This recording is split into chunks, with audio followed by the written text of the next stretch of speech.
ভাই রে, লেবুর হালি 120 টাকা।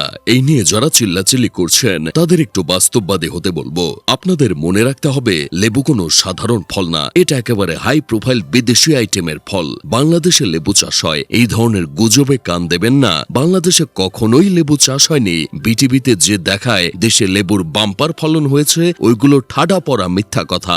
আসল সত্য হলো, লেবু আসে সুদূর দুবাই, কুয়েত, কখনো কখনো আটলান্টিক মহাসাগর পাড়ি দিয়ে। তাই দাম একটু বেশি হওয়াটাই স্বাভাবিক। বরং 120 টাকা হালি খুবই মানবিক মূল্য বলা যায়। ফাপড়বাজ টিভির সিনিয়র সাংঘাতিক আবুল বিন কাসেমের তথ্যমতে রমজান উপলক্ষে দুবাই থেকে লেবু বোঝাই একটি বিশাল জাহাজ রওনা হয়েছিল। কিন্তু মাঝ সমুদ্রে এক ক্ষুধার্ত তিমি মাছ টক লেবুর প্রতি দুর্বলতা দেখিয়ে জাহাজের সাথে ধাক্কা মারে, যার ফলে জাহাজ ডুবে যায় আর সব লেবু নিখোঁজ হয়ে পড়ে।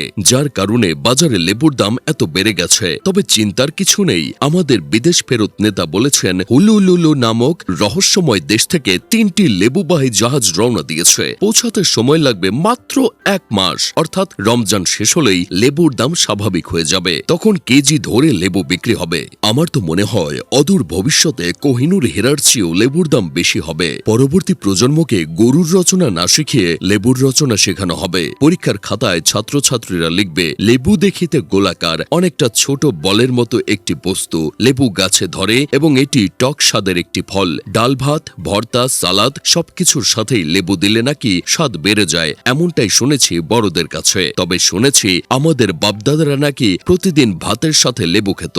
আমার এখনো লেবু খাওয়ার সৌভাগ্য হয়নি। বাবা অনেক কষ্ট করে 2টা লেবু কেনার টাকা জোগাড় করেছিল, কিন্তু মা সেই টাকা দিয়ে লেবু না কিনে কানাডার টরেন্টোতে একটা ফ্ল্যাট বুকিং দিয়ে ফেলেছে।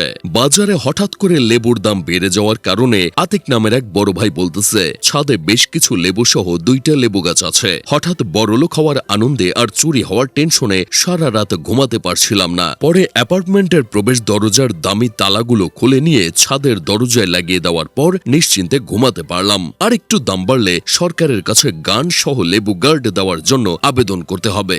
ভাগ্যিস এখনো মেয়ের বিয়ে দেয়নি, মেয়ের শ্বশুরবাড়ি হতে লেবু চাইলে বিপদে পড়ে যেতাম। এই সব দেখে আমার বন্ধু কেরামত বলতেছে, আজ যদি মানবতার আম্মু জাতীয় আপা শেখ হাসিনা দেশে থাকতো, তাহলে লেবুর পরিবর্তে কি খাওয়া যায় সেটা আবিষ্কার করে ফেলতো। আফসোস, আপার মতো এক অমূল্য রত্নকে আমরা হারিয়ে ফেলছি। চিন্তা করেন ভাই অবস্থাটা।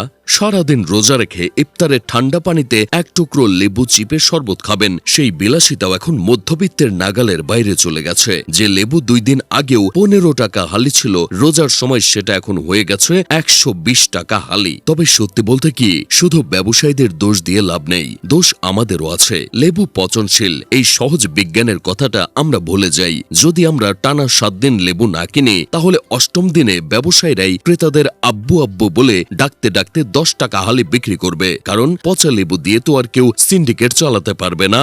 যাই হোক, শেষমেশ আমি গোলাম হোসেন একটা কাজের কথা কই, যতদিন লেবু 20 টাকা হালি না হবে ততদিন লেবু বয়কট। আপনারাও বয়কট করেন। এই 1 মাস টক ছাড়াই জীবন কাটুক, তাতে ক্ষতি নেই। প্রয়োজনে শুধু পানি, চিনি আর কল্পনা মিশিয়ে ভার্চুয়াল লেবুর শরবত খেয়ে নিন। দেশ বাঁচুক, মানিব্যাগ বাঁচুক, কিন্তু তারপরও এই সিন্ডিকেট ভাঙুক।